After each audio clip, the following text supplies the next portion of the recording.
স্মরণ করছি দীপ্ত দেকে, স্মরণ করছি হৃদয় তালুয়াকে, স্মরণ করছি সৈকত চন্দ্রকে, যারা আজকে এই শারদীয় দুর্গা উৎসবে আমাদের সাথে সামিল হতে পারছে না। জুলাই গণ অভ্যুত্থানে যারা নিজেদের জীবন দিয়েছিল, যাদের পরিবার আজ দুঃখ ভরাক্রান্ত, আমরা হয়তো এখানে আনন্দ করছি, শুভেচ্ছা বিনিময় করছি, প্রার্থনা করছি, কিন্তু সেই পরিবারগুলো মধ্যে আজকে কোনো আনন্দ নেই। এবং সেই পরিবারের সন্তানেরা জীবন দিয়েছে দেশের জন্য, মানে একটা নতুন বাংলাদেশের জন্য।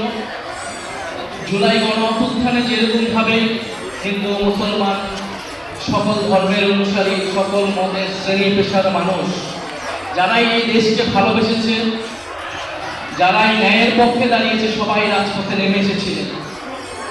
ফলে এই বাংলাদেশকে নতুন করে গড়ার দায়িত্বটা আমাদের সকলের।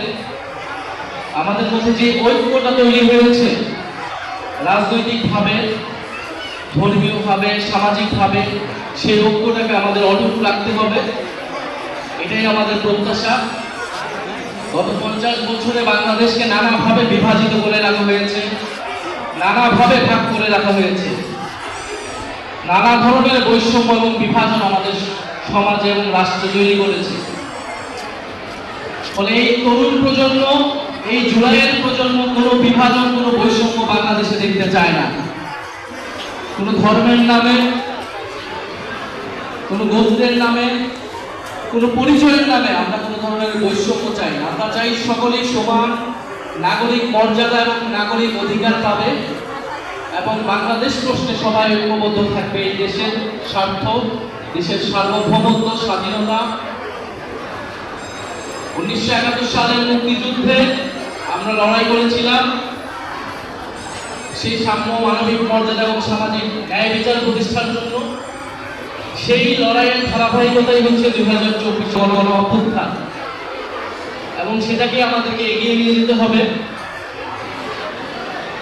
শারদীয় দুর্গা উৎসব সনাতন ধর্মাবলম্বীদের সবচেয়ে বড় উৎসব হলেও বাংলাদেশের সমাজে এটি একটি সামাজিক উৎসবে পরিণত হয়েছে। সকল ধর্মের মানুষ সেটাতে অংশগ্রহণ করে। ফলে আমাদের শুভেচ্ছা, শুভকামনা রইল, এবং সনাতন ধর্মাবলম্বীদের নানান দাবি দেওয়ার কথা আমরা জানি।